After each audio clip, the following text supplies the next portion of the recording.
오늘날 대한민국에서 기독교는 인기 있는 종교일까요? 어떠세요? 인기가 있는 것 같습니까? 전혀 아니죠. 인기는커녕 분노와 조롱의 대상이 된 지 오래입니다. 인터넷만 잠깐 열어보면 말이죠. 기독교에 관한 기사가 나오면 댓글들이 달리는데 상상도 못할 말들이 적혀 있어요. 거기에 보면 예를 들면 기독교를 뭐라 그래요? 개독교. 개 같은 종교라고. 정말 모욕이죠. 또 목사님을 뭐라고 합니까? 먹사. 너무 돈을 좋아한다고 해서 먹사라고 지칭하기도 하고, 심지어는 악의 축이래요. 기독교가. 모든 악이 다 기독교에서 나온다고. 그리고 예수팔이, 예수님을 팔아서 돈을 버는 집단으로 이렇게 매도가 되어 있습니다. 이 이유는 잘 아시겠지만 몇몇 대형 교회들이 있어요. 이 대형 교회들의 부도덕과 비리, 또 그들의 범법 행위들이 감춰지고, 또 심지어 그 교회들을 세습하는 과정에서 사람들이 비난을 하게 된 것입니다. 한 20여 년 전에 미국에서도 이런 일이 있었어요. 그때 일단의 젊은이들이 현수막을 들고 행진을 하는데 그게 뭐라고 적혀 있었냐면, 예수는 좋다. 그러나 교회는 싫다. 이 내용을 가지고 책도 나왔더라고요. 제목이 예수는 좋다, 교회는 싫다예요. 그렇다면 우리나라에서 기독교가 가장 인기가 있었을 때가 언제였을까요? 예. 아마도 그때는 6.25 전쟁 이후가 아닌가 생각이 됩니다. 화면 넘겨주시겠어요? 자, 이 그림 기억하시는 분 계세요? 이게 뭡니까? 밀가루 푸대인데 누가 준 거예요? 미국 국민이 기증한 밀가루입니다. 그래서 6.25 이후에 우리나라가 정말 먹고 살기가 어렵잖아요. 그때 우리나라 난민들을 위해서 세계 각국에서 구호품들을 보내왔습니다. 그래서 저보다 10년 이상 되신 어르신들은 아마 기억이 날 거예요. 노란 종이에 든 분유가루, 탈지 분유죠. 그리고 두 사람이 이렇게 악수하는 그림이 있는 밀가루. 저도 어릴 때 이걸 봤거든요. 옥수수 가루, 또 그 당시 보기 힘들었던 설탕, 신발, 이불, 옷가지들, 이것들을 다 뭐라 그랬어요? 구제품이라고, 구제품. 그 당시 저희 나라 사람들은 듣도 보도 못한 신기한 물건들이 어디를 통해서 유통이 됐냐 하면 교회를 통해서 나눠주기 시작한 거예요. 그래서 교회는 그것 때문에 사람들이 모이는 장소가 됐어요. 아주 수월하게 복음을 전할 수가 있었습니다. 그래서 생겨난 이름이 뭡니까? 밀가루 교회 혹은 밀가루 교인. 밀가루 받기 위해서 교인 됐다는 거예요. 혹시 밀가루 교인으로 시작하신 분 계세요? 제가 딴 데서 물어보니까 한두 분 계시더라고요. 아마 수원 새하늘교회는 좀 중부 쪽에 있어서 없는 것 같아요. 제가 전에 서해안 쪽에서 교회 다닐 때는 안면도가 유명했거든요. 안면도에 있는 모든 교회들이 다 밀가루 교회였어요. 그렇다면 이 동네에 교인 아닌 사람이 없을 정도였고 교회에 앉을 자리가 없는 시절이었습니다. 왜냐하면 교회에 나와야만 끼인 일을 해결할 수가 있었기 때문에요. 한국 기독교의 역사상 가장 폭발적인 인기를 누렸던 시기가 바로 이때가 아니었나 생각이 됩니다. 그렇다면 말이죠. 예수님의 공생의 기간 동안에 예수님이 사람들로부터 가장 큰 인기를 얻었을 때가 언제였을까요? 모든 사람이 몰려와서 예수님을 임금님으로 삼으려고 한 때, 바로 5,000명을 먹이신 오병이어의 기적을 베푼 때였습니다. 한 사람의 도시락을 가지고 5,000명이 되면 실제로는 여자들과 어린이, 노인들을 뺀 숫자였거든요. 약 15,000명 이상의 사람들이 먹고도 남았어요. 그죠? 얼마나 남았죠? 12강줄에 남았어요. 이것을 본 사람들이 마음이 어땠을까요? 이분이야말로 우리를 로마로부터 해방시켜줄 진정한 리더이다. 이렇게 생각을 한 거예요. 만약 로마와 전쟁을 한다면 부상병 걱정이 있겠습니까? 다 치료해 주시는데. 그리고 군량미 걱정이 없죠. 떡 한 덩이로 5,000명을 먹였는데 떡 조금만 있으면 돼요. 그야말로 불사조의 군대, 무적의 군대가 되는 것은 시간 문제인 것으로 생각을 했습니다.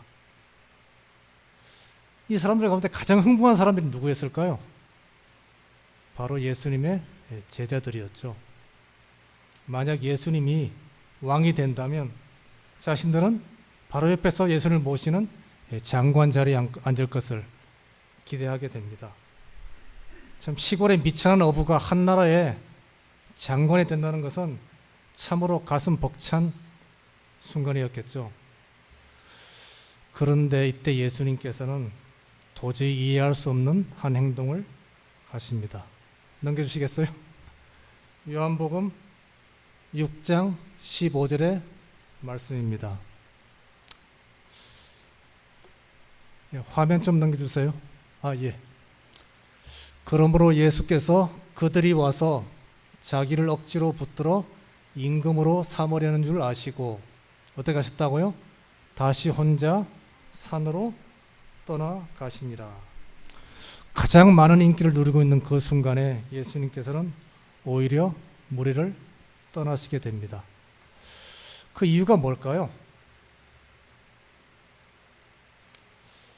두 가지 정도가 있는데, 첫째로 예수님은 자신이 이 땅에 오신 이유는 이 땅의 임금이 되려고 오신 것입니까? 그것이 아니었죠. 그분은 이스라엘을 로마의 속박에서 구원할 메시아가 아니라 온 인류를 죄의 속박에서 구원할 메시아로 오신 것입니다.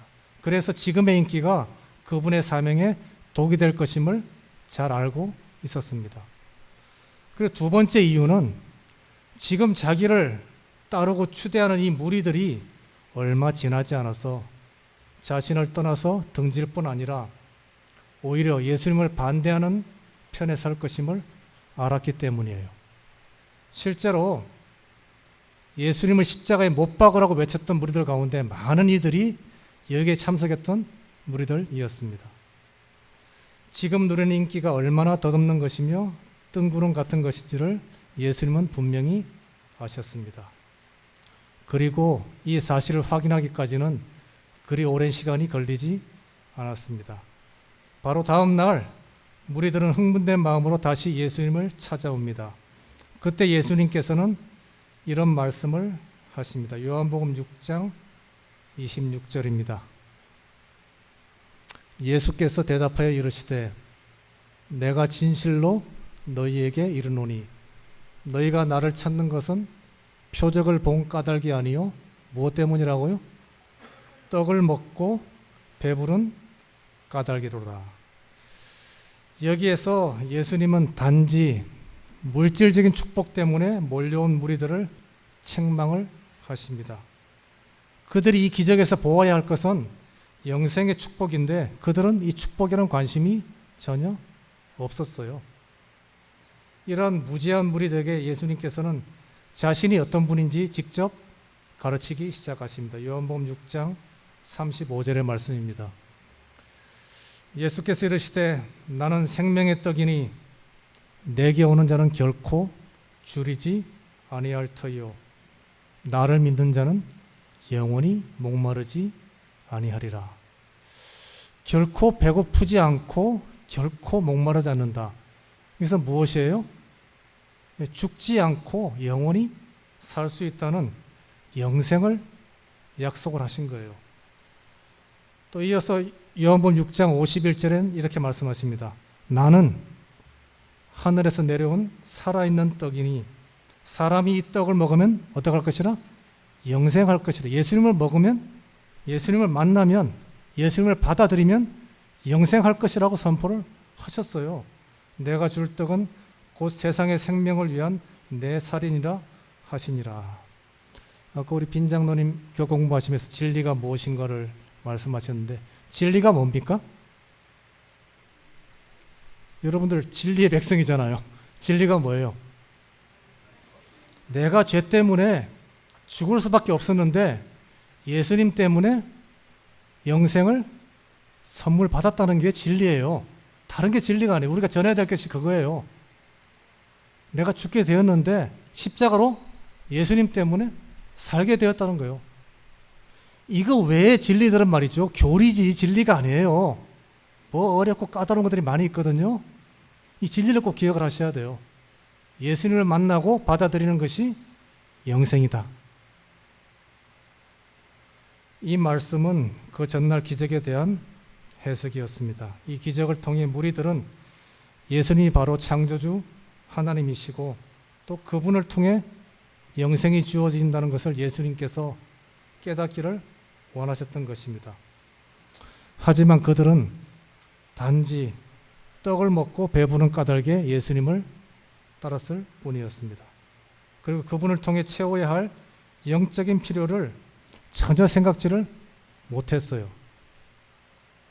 쉽게 말하면 그들은 육신에 줄이고 목마른 자들이었지만 영에 줄이고 의에 줄이고 목마른 자들이 아니었던 거예요. 안타깝게도. 오늘날에도 하나님께서는 당신을 따르는 사람들에게 물질적인 축복을 주십니다.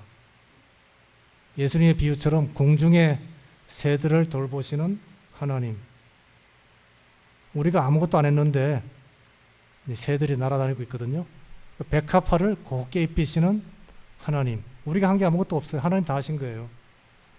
이름 없는 들풀도 지키시는 하나님께서 우리가 꼭 필요한 쓸 것을 채워주고 계십니까? 채워주고 계셔요.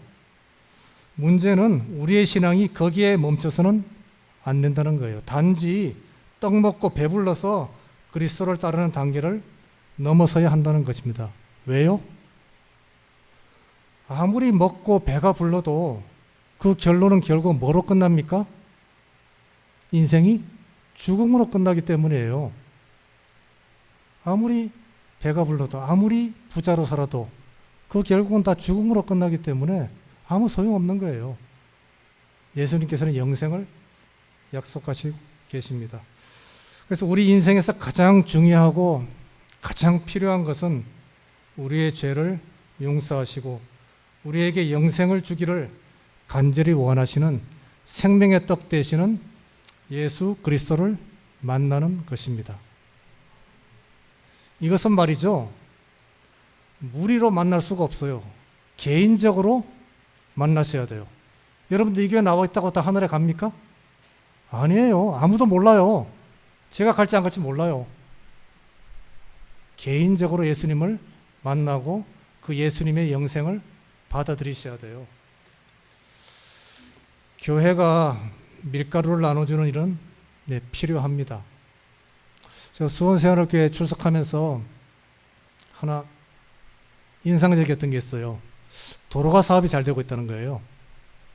제가 전에 섬겼던 교회에서는 도로가 자금은 들어오는데 줄 곳이 없어요.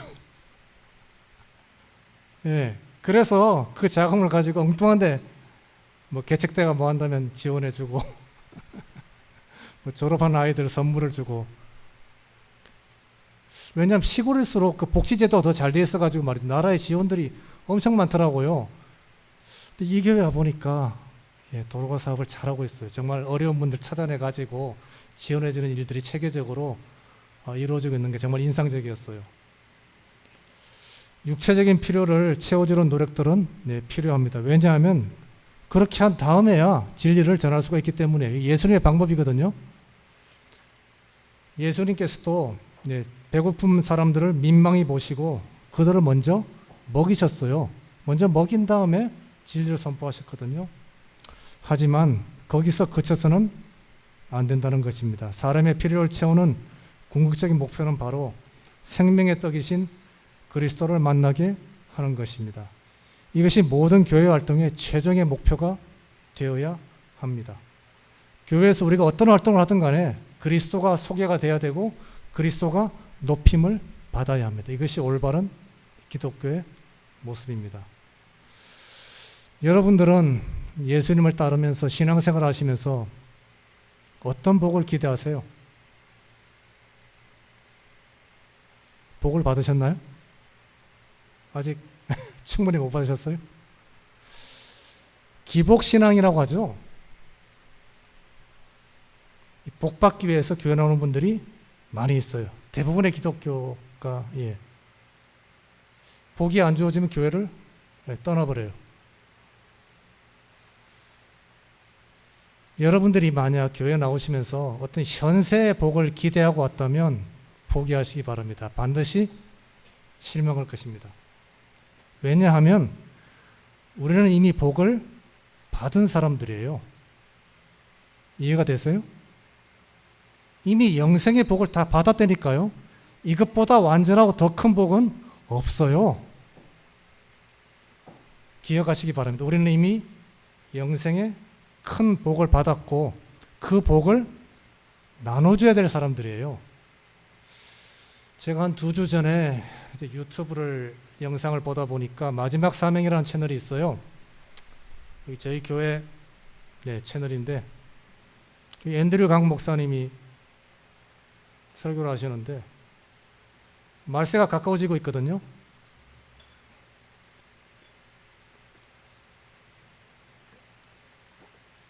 제가 사실은 마지막 때가 가까웠다는 설교를 오늘 하고 싶었어요.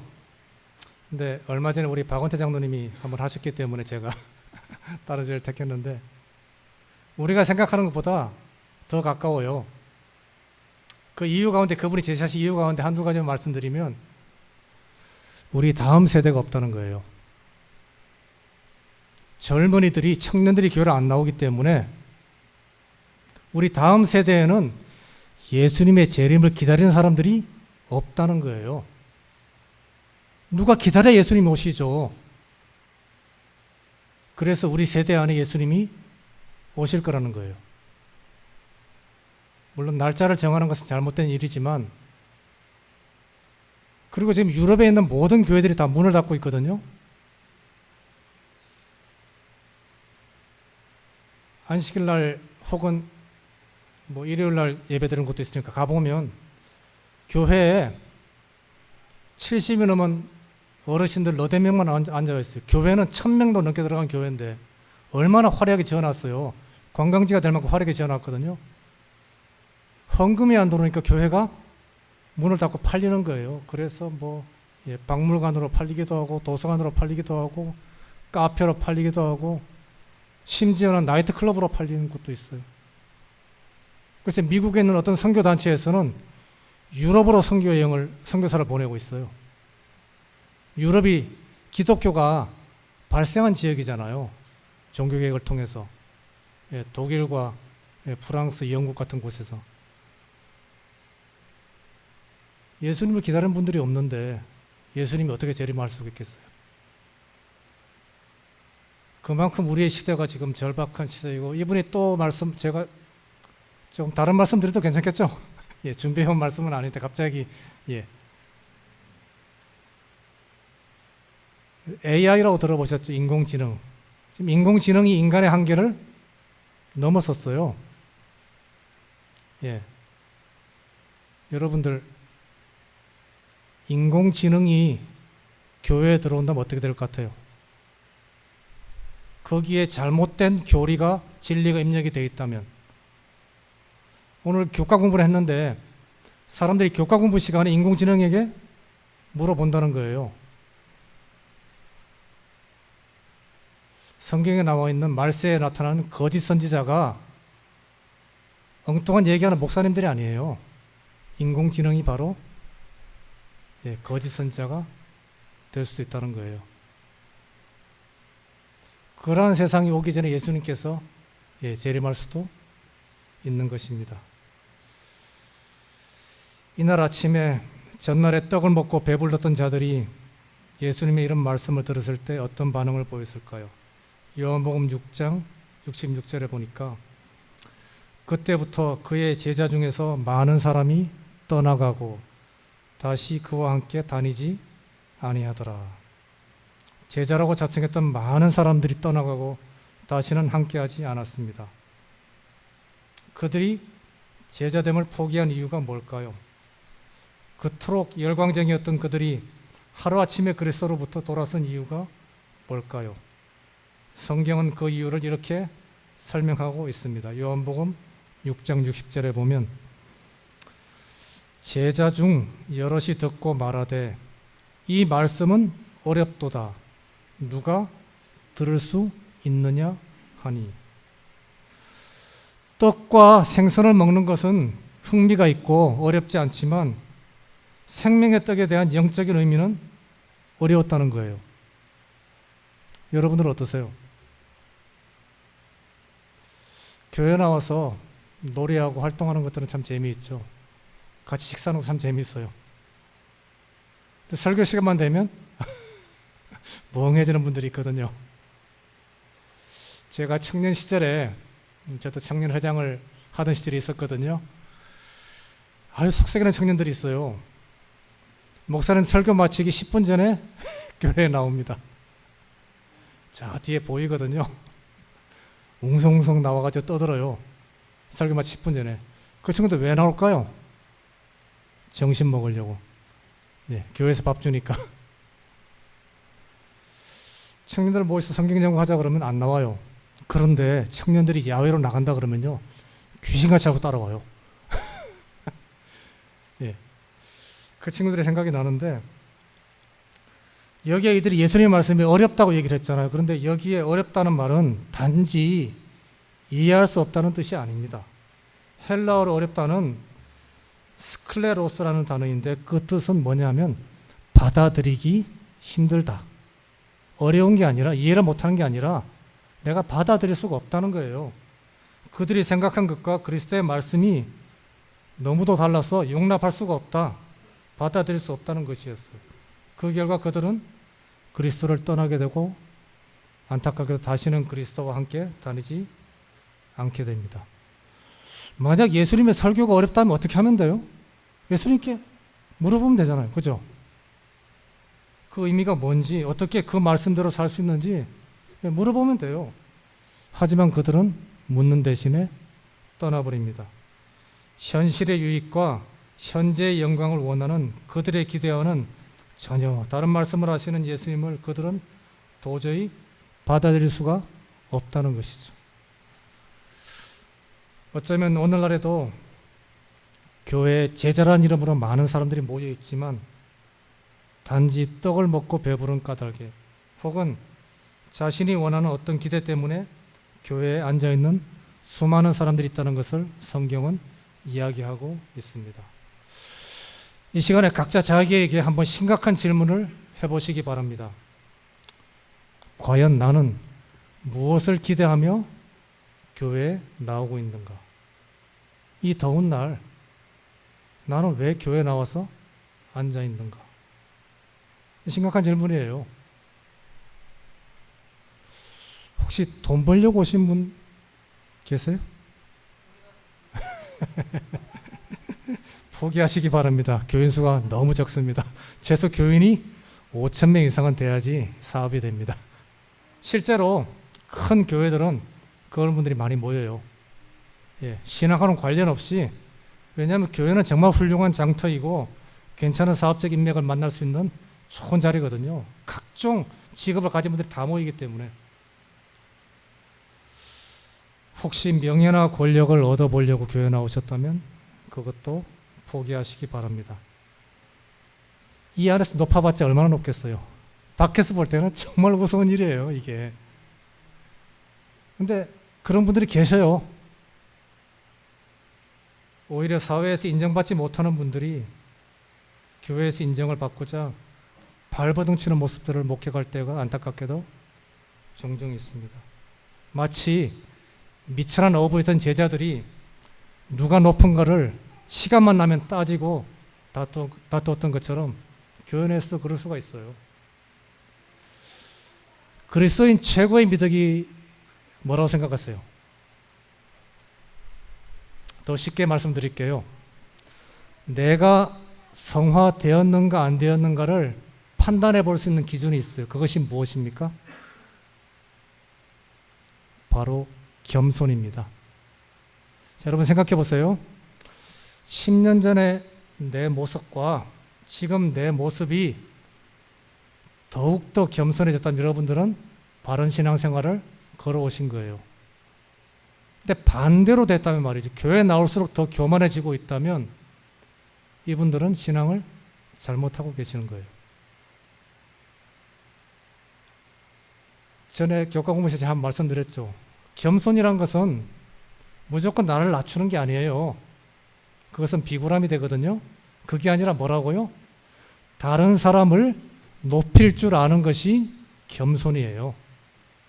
당신의 말이 맞습니다. 정말 좋은 생각입니다. 그렇게 해봅시다. 같이 의논해 봅시다. 근데 교회에 있다 보면 자기 말만 하는 분들이 있어요. 올바른 신앙생활이 아니거든요. 겸손한 사람은 아름답다라는 책에 이런 내용이 있습니다. 겸손이란 참으로 자신만만한 사람만이 갖출 수 있는 인격이다. 쉬운 말로 자신감, 자존감이 높을수록 겸손할 수 있다는 뜻입니다. 정말 자신이 있다면 굳이 잘난 척할 필요가 있을까요? 필요가 없어요. 자기를 포장할 필요가 전혀 없어요. 왜냐하면 당장은 몰라도 시간이 지나면 다 알게 돼 있어요. 아무리 큰 소리 쳐봤자 그 사람이 빈깡통이라는 것은 시간 지나면 다 알아요. 말 안 하고 있을 뿐이지. 그래서 반대로 얘기를 하면 허세를 피우거나 교만한 사람들은 무언가 감추어진 열등감이 있다는 말이에요. 내면의 부족을 외적인 것으로 채우려는 뭐라 그러죠? 보상 심리가 사람에게는 있거든요. 이 얘기하다 보니까 갑자기 생각나는 좀 우스갯소리가 있는데 다음에 하겠습니다. 이게 설교단에 어울리지 않아서. 아마 돈이나 명예욕으로 이 교회에 나오시는 분은 거의 없다고 생각됩니다. 교회에 나온 또 다른 이유들은 무엇이 있을까요? 교제가 목적인 분들이 있으시죠. 성도의 교제 참 좋고 즐거운 일입니다. 이 목사님들 가운데서는 어떻게 얘기하시는 분도 있냐면 목회보다는 먹회가 중요하다. 이게 무슨 말이에요? 설교 잘하는 것도 좋지만 그것보다는 자꾸 같이 모여서 식사를 해야 된대요. 그러면 교회가 잘 될 수밖에 없다는 거예요. 그만큼 어디든 재미가 있어야지 나가고 싶잖아요. 교회도 재미가 있어야 되거든요. 그렇지만 이것만 추구해서는 안 된다는 겁니다. 왜냐하면 재미라는 것은 점점 좀 기대치가 올라가요.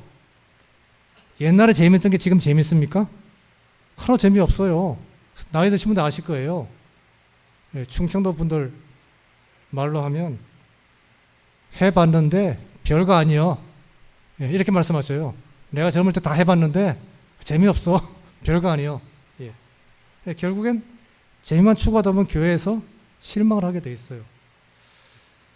또 삶의 어려움 때문에 또 위로와 도움이 필요한 분들이 있습니다. 교회가 그분들을 도와주는 역할을 분명히 해야 됩니다. 이 교회 안에서도 이렇게 같이 앉아있지만 소외된 분들이 있을까요? 없을까요? 있어요. 다 같이 찬양하고 다 같이 아멘하는 것은 보여도 외로운 분들이 있습니다. 우리 모두가 정말 세심히 살펴야 돼요. 목사님 설교가 마치자마자 쌩 하고 사라지는 분들이 있거든요. 친구가 필요한 분들이에요. 친구 때문에 나오시는 분들이 있습니다. 신앙을 유지하기 위해서는 2명 이상의 교회 친구는 꼭 필요합니다. 그들이 없으면 교회 못 나와요. 여러분들 모두가 그 친구가 되어주시기를 바라겠습니다. 목사님 설교가 좋아서 나오시는 분들 많죠. 여러분들 우리 차주영 목사님 말씀 훌륭한 거 아시죠? 얼마나 큰 복 받았는지 몰라요. 이 목회자 설교가 약하잖아요. 정말 어려워요. 앉아있기가. 저는 많이 경험을 해봤잖아요. 여러 개를 다니면서.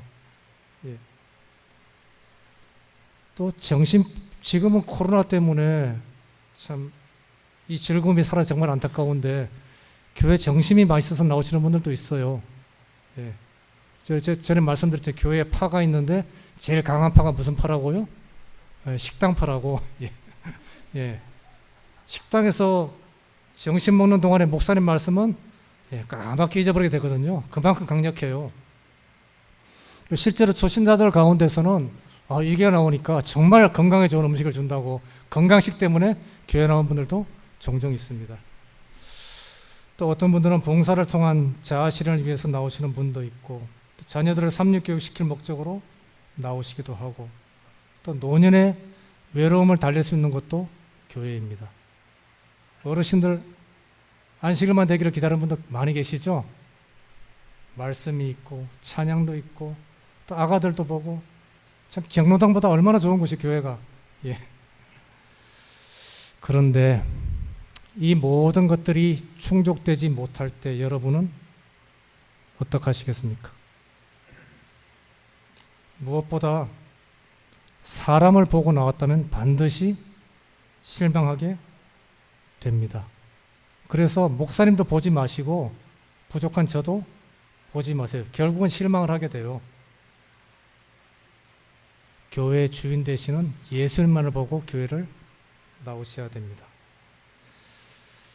말씀을 이해하지 못해서 어려운 것이 아니라 내 생각과 다르기 때문에 어려운 것입니다. 신앙생활이 왜 그토록 힘든지 아세요? 그 이유 아세요? 두 마리의 말을 타고 있기 때문이에요. 무슨 말이냐 하면, 말을 타는데 한쪽 발에 이쪽 말에 한쪽 발에 이쪽 말에 걸치면 어떻게 되겠어요? 말이 서로 다른 곳으로 가려고 하잖아요. 얼마나 힘들겠어요. 그죠? 세상으로 향하는 말, 하늘로 향하는 말을 우리가 같이 타고 있기 때문에 신앙생활이 그토록 어려운 거예요. 방법은 뭡니까? 한쪽 말로 갈아타는, 옮겨 타는 거예요. 세상으로 향하는 말을 포기하든지 반대로 하늘로 향하는 말을 포기하면 쉬워집니다. 모든 신앙인들의 소원이 있죠. 아까 장로님 말씀하신 대로 편안히 살다가 마지막을 맞이하는 것도 소원이겠지만, 이 땅에서 잘 먹고 잘 살다가 어디까지 가면 좋겠어요? 하늘까지 가면 정말 좋겠죠? 정말 그런 복음 받은 분들은 거의 없다고 보시면 돼요. 예. 오늘 우리는 나 자신이 어떠한 제자인가를 곰곰이 생각해 보아야 됩니다. 과연 나는 그리스도의 가르침을 따라 내 삶을 만들어가고 있는지, 아니면 반대로 내 기대와 내 선입견에 부합하는 예수님을, 또 그런 교회를 찾고 있는지 따져보시기 바랍니다. 떡은 좋아하지만, 또 배부른 것은 좋아하지만 그분의 가르침은 좋아하지 않는 그리스도인, 이런 분들은 뭐라고 부른지 아세요? 바로 예수님 없이 살 수 있는 그리스도인. 혹시 나와 여러분들의 모습일 수도 있습니다. 신앙에 예수님이 빠지면 뭐만 남습니까? 나만 남아요, 나만. 그래서 내 의견, 내 편리함, 내 명예, 나밖에 안 남는 거예요. 정말 제가 안타까운 것들을 목격할 때가 있었는데, 유능한 지도자였는데, 정말 교회 오랫동안 교회를 섬긴 분인데 나이가 들어가지고 판단력이 떨어지셨는지 자기 의견대로 직원회가 안 움직인다고 교회를 박차고 나간 분이 계세요. 우리가 항상 교회를 나오면서 하나님인가 나인가를 늘 고민하셔야 돼요. 내가 지금 하고 있는 일이 하나님을 위한 것인가, 아니면 나를 높이기 위한 것인가를 고민하셔야 됩니다. 이날 아침 예수님을 따르던 수많은 사람들이 예수님을 떠납니다. 그리고 결심하죠. 내가 다시는 예수를 따르지 않겠노라고. 이젠 끝이라고. 사람들로 발 디딜 틈 없었던 들판이 순식간에 한적해지고 이제 몇몇 사람들만 남아있습니다. 무리들은 떠났고 누구만 남았죠? 제자들만 남았습니다. 여러분들은 무리들입니까? 아니면 제자들입니까?